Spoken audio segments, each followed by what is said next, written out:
Hello mga ka-learners! So let's start this discussion in Earth and Life Science. And don't forget to follow, like, and subscribe to our YouTube channel, Sir Arnold Ryan. Okay. So let's talk about metamorphism. So ano nga ba tong metamorphism na to? Let's start with our lesson objectives. At the end of the lesson, the students should be able to describe the changes in mineral components and texture of the rocks due to changes in pressure and temperature. Number 2, identify the rock samples based on the effects of changes on temperature and pressure. And last one, analyze through a diagram on how the temperature and pressure affect the mineral components and texture of the rocks. Now, let's talk about metamorphism. The word metamorphism comes from the Greek word meta, means after, and morph means form. So metamorphism means the after form. In geology, it refers to the changes in mineral assemblage or yung formation and texture that result from subjecting a rock to conditions such as the pressure, temperatures, and chemical environments different from those under which the rock originally formed. Metamorphism, therefore, mga ka-learners, it happens on high temperatures and pressure, usually higher than 200 degrees Celsius and 300 MPa. Rocks can be subjected to these higher temperatures and pressures as they are buried deeper in the earth. So itong mga rocks na to na nakabaon sa ilalim ng lupa sa isang lugar ay pwedeng naging resulta ng tectonic processes tulad ng continental collisions or subduction. The upper limit of metamorphism occurs at the pressure and temperature where melting of the rock in question begins. Once melting begins, the process changes to an igneous process rather than a metamorphic process. So therefore, metamorphic rocks also experience changes when exposed to heat and pressure.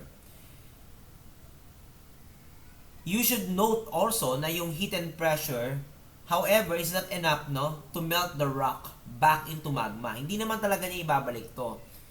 Ang purpose lang ng heat is, pati po ng pressure ay rearrange the chemical reactions. So therefore, a metamorphism does not actually melt the rocks, but it transforms them into denser and more compact rocks. Minerals may also be rearranged due to chemical reactions involving the fluids that enter within the rocks. Now, let me present to you the three main agents that cause metamorphism. So here, we have presented the different 5 situations and scenarios.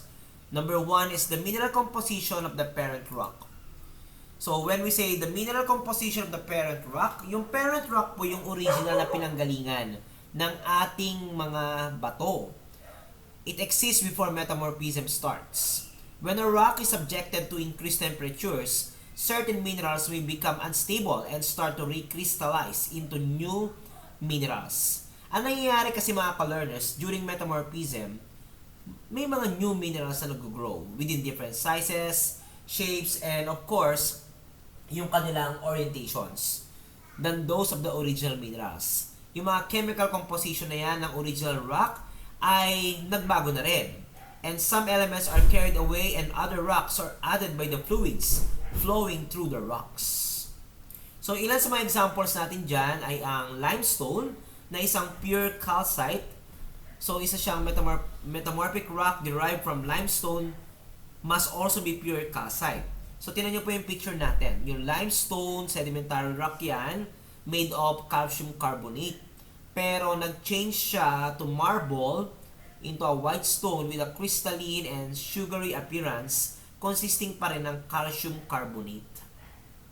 So that's one of the scenario na yung parent rock ay yung pinanggalingan ng limestone, then it turns into marble. Another scenario natin is the temperature at which metamorphism takes place. Higher temperatures increase the vibrational energy between the bands linking atoms in the mineral structure, making it easier for bonds to be broken in order for the recrystallization of the minerals into new crystal shapes and sometimes the development of foliations. During metamorphism kasi mga ka-learners, It happens in temperature nga po ng 200 degrees Celsius. Rocks can be subjected to these higher temperatures and pressures as they are under the deep part ng Earth. So therefore, ang foliations po, sometimes the process ito ng metamorphosis in rocks causes the minerals to line up in a parallel bands. As the rock undergoes heat and pressure, itong mga bands of minerals natin, so pag sinabi natin bands of minerals, ito yung pinagsama-sama na, no? Align as naka-stripe sila ng pattern na maninipis. So, kapag nag-form sila ng naka-stripe tapos maninipis, nagiging identifiable sila ng mga layers. Ito mga stripe na to at yung mga layered formation natin ay tinatawag nating foliations. Another po is original grains, no? Yung mga smaller and rounded, yung nasa letter A natin na picture here. Ayan. Ito yung original. Then, but due to recrystallization, nag-result yan sa larger grains and interlocking. Now, therefore, larger na ang kanyang crystals. So, yung mga pore spaces between, ito, example natin yung quartz, ay nagbago na due to high temperature. In order to understand why increasing temperatures lead to increased grain sizes, we need to, again, address the stability ng isang rock or ng isang mineral. Another is what we call the amount and type of pressure during metamorphism. Pressure is important in metamorphic processes for two main reasons: mineral stability and texture of metamorphic rocks. Yung pressure kasi ay na-experience ng rock during metamorphism dahil yan sa weight ng or bigat ng overlying rocks, and generally reported in units of bars or kilobars. So therefore, meron tayong mga navo-form na tinatawag natin polymorph. So yung mga polymorph natin, two or more minerals yan na nagko-contain ng same chemical composition but differ in their atomic arrangements and crystal structures. So one example dyan ay ang diamond at ang graphite, where these are two different minerals composed of the same exact substance, through they crystallize distinctly. One of the results of directed pressure and shear stress is the rocks become foliated.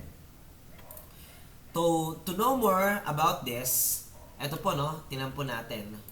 Here, the rocks that are subjected to a very high confining pressures are typically denser than the others because the mineral grains are squeezed together. Because they may contain mineral polymorphs in which the atoms are more closely packed. So, itong mga plate tectonics na to, pressures within the crust are typically not applied equally in all directions. Now, therefore, in areas of plate convergence, the pressure in one direction. So, tinan po natin sa next slide natin yung iba't ibang pressure na na-apply. So, we have the directed pressure na kung saan force is applied at right angles to surfaces. So, less pressure yan. And less pressure on the sides pero more pressure sa taas. Now, ang result niyan, cylinders become elongated and flattened. Now, ito po sa shear stress naman natin, force is applied parallel to the surfaces. And therefore, sa surface ng gagaling at opposite direction siya, top and bottom stretch sideways in opposite directions. Another is what we call the types of fluids, no? Mostly water that are present during metamorphism. Mahalaga ang tubig pagdating sa metamorphism kasi unang-una, water facilitates the transfer of ions between minerals and within minerals, and therefore increases the rates at which metamorphic reactions takes place. Fluids act as carriers ng chemical components nila, wherein the fluids provide the necessary medium and facilitate the reactions that takes place. Metamorphism often involves fluids, no? Most commonly water-rich talaga, na medyo kasama niya dito yung carbon dioxide, sulfur, or other components. Many mineral grains contain fluid inclusions that have trapped samples of fluids that once flowed through them. Secondly, mahalaga ang water because, especially hot water, can have elevated concentrations of dissolved substances, and therefore it's an important medium for moving certain elements around within the crust. So not only does not water facilitate metamorphic reactions on a grain-to-grain basis, it also allows for the transportation of ions from one phase to another. Another is the amount of time or available for metamorphism. Mahalaga yung time pagdating sa metamorphism. Most metamorphic reactions talaga nagtitakes place siya ng very slow rates. For example, the growth of the new minerals within a rock during metamorphism has been estimated to be about 1 millimeter per million years. So for this reason, it's very difficult talaga to study metamorphic processes in a laboratory.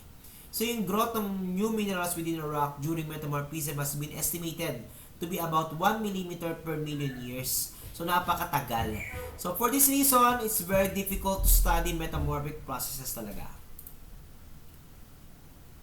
So metamorphic rocks are formed by regional metamorphism. So, and contact metamorphism. Actually, tatlo yan. Dynamic metamorphism yung isa. So when we say regional metamorphism, it happens as a result of convergent tectonic activity and usually characterized yan ng low temperature and high pressure combinations.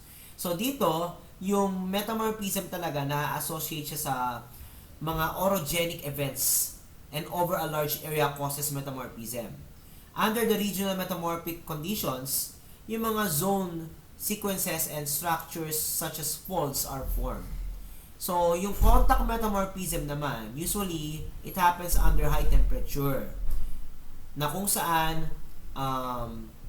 yung high temperature, it bakes, no? Or binibake niya talaga yung surrounding ng mga magma, intrudes in the rock and metamorphic part nito. So, the form rocks are usually called hornfells dito sa contact metamorphism natin. So here, regional metamorphism, the first type ng situation that causes metamorphism is called regional metamorphism. Because these large regions are so high in pressure and heat, they can cause the world's largest mountains such as Himalayas to form. Yan ang isang example natin. Yan. Then another, the intense pressures and heat bend and squeeze rocks into new types completely. As you see here, beneath the mountains, layers of rocks are bent and folded through intense pressure and heat.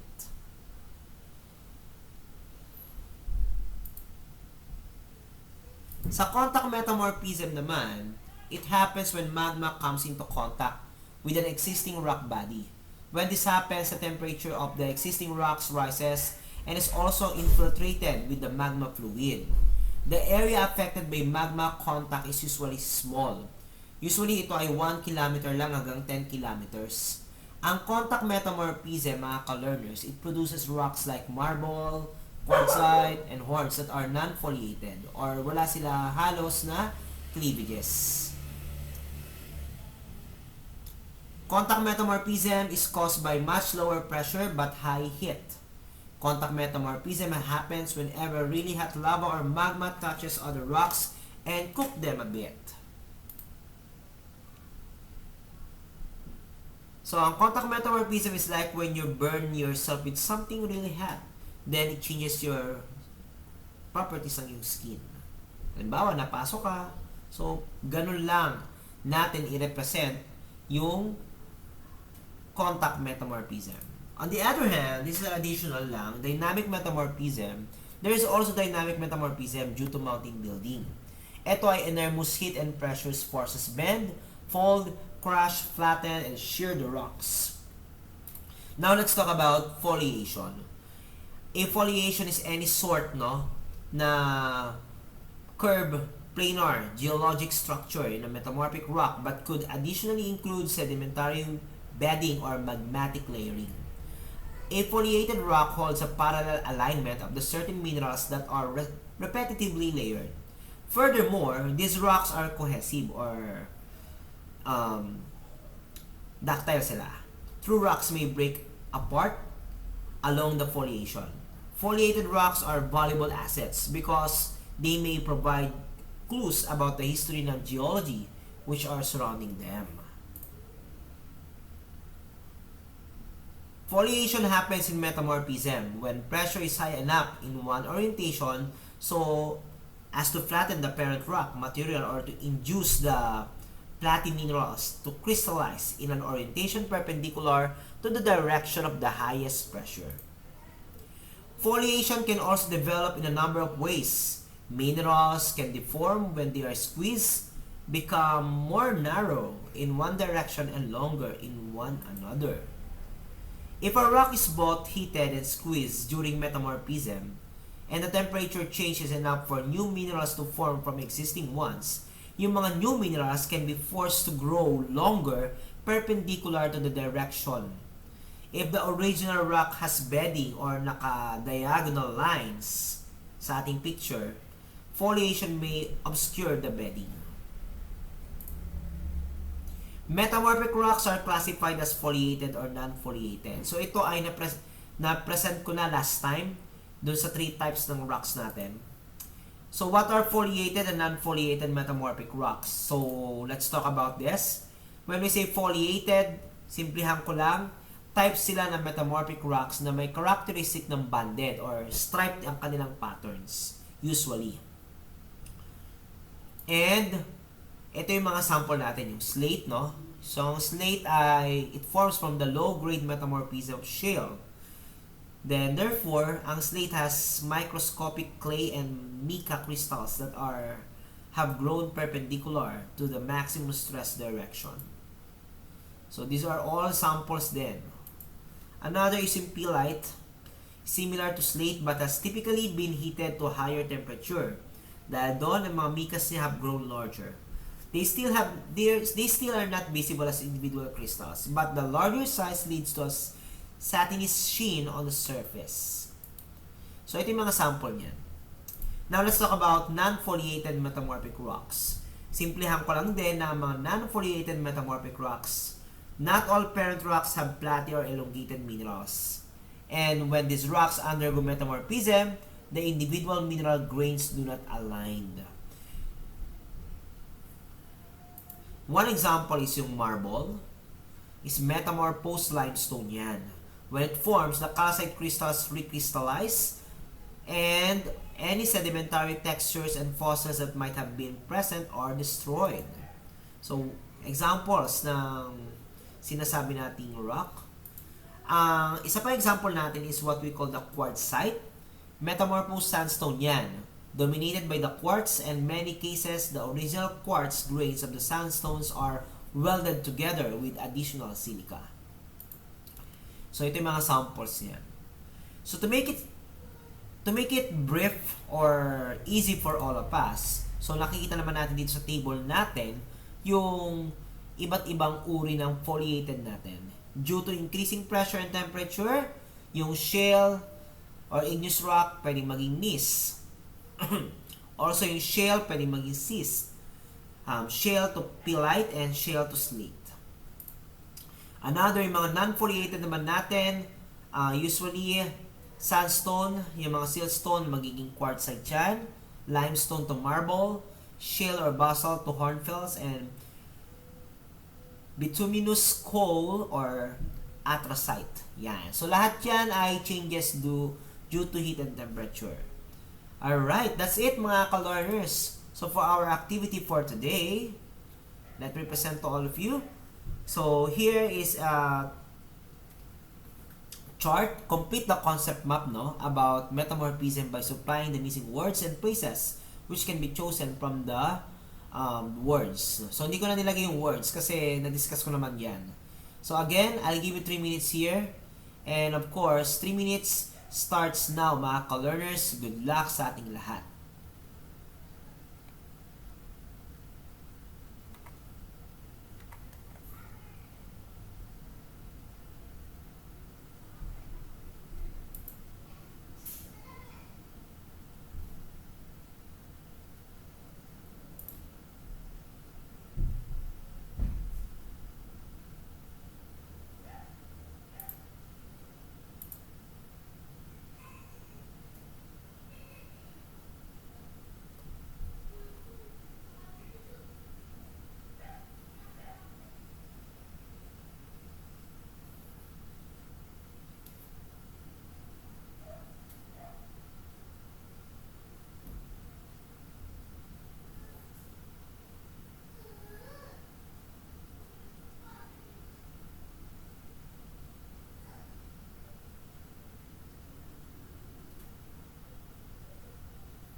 1 minute and 30 seconds, mga ka-learners. 1 minute and 30 seconds left.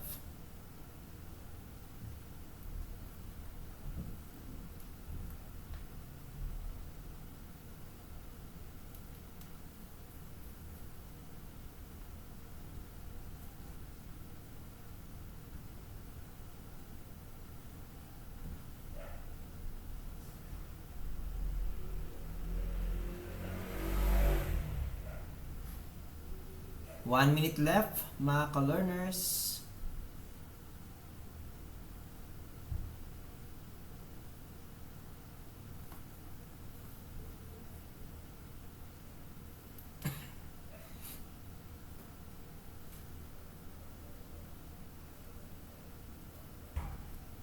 Thirty seconds left, mga ka-learners.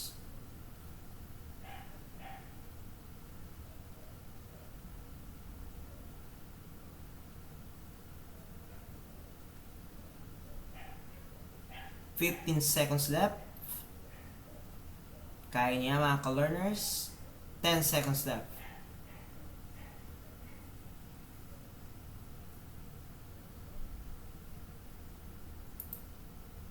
And time is up, mga ka-learners. Now, let's reveal the answers. So, here's my answer card. Alright, so nariyan po yung meta means change, morph means form. So, another on this side where our metamorphic rock form, it formed on the Earth's surface. So here, syempre, kung may non-foliates dito, merong foliated.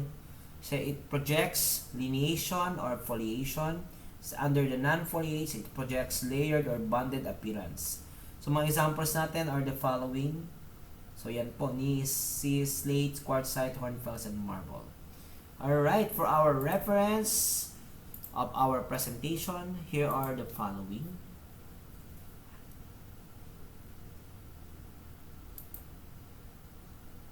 And that's it, mga ka-learners. Again, don't forget to follow, like, and subscribe to our YouTube channel, Sir Arnold Ryan.